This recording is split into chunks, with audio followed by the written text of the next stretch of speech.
இது ஸ்கூல் புக்கில் இருக்கிறது தான். தமிழகத்தில் எழுந்த தொடக்க கால எதிர்ப்புகள்னு சொல்லுவாங்க. தமிழகத்திலிருந்து தொடக்கால பிறப்புகள், அதாவது புலித்தேவன்லேருந்து ஆரம்பித்து வீரபாண்டிய கட்டபொம்மன், அப்புறம் வேலுநாச்சியார், அப்புறம் என்ன கேட்டி அப்படின்னா மருது சகோதரர்கள் அடிப்படையாக வச்சு கொஸ்டின். ஜாக்சன் ராமநாதபுரத்தில் உள்ள ராமலிங்கர் விலாசில் கட்டபொம்மனை சந்திக்க செய்தார் அப்படின்னு கொடுத்துருக்காங்க. இதில் சரிதான். இதில் ஜாக்சன் என்ன செஞ்சார்? ராமநாதபுரத்தில் தான் கட்டபொம்மனை சந்தித்தார். அங்கே தான் ஏற்பட்ட பிரச்சனை தான் அந்த வீரபாண்டிய கட்டபொம்மனுக்கு போருக்கான காரணம் வந்தது.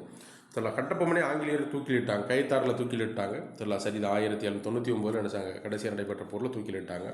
களக்காட்டு போரில் தோற்கடிக்கப்பட்டார்னு கொடுத்தாரு கட்டபொம்மன். களக்காட்டு போரில் தோற்கடிக்கப்படலை. களக்காட்டு போரில் தோற்கடிக்கப்பட்டவர் யாருன்னு கேட்டி அப்படின்னா புலித்தேவன் வந்து என்ன செய்யப்பட்டார்? களக்காட்டு போரில் தோற்கடிக்கப்பட்டார். சரிங்களா? முக்கியமான போராக அறியப்படக்கூடியது. இவர் வேலுநாச்சியாரின் சகோதரராக இருக்கும். வேலுநாச்சியாரின் சகோதராக கண்டிப்பாக ஆக மாட்டார். சரிங்களா? வேலுநாச்சியார் ராமநாதபுரத்தை ஆட்சி செய்த ராமநாதபுரத்துடைய மன்னராக இருந்ததுடைய மகள். இதில் முத்துவடுகனார் சிவகங்கை மன்னர் மனைவியாக இருந்தவங்க தான் யார்?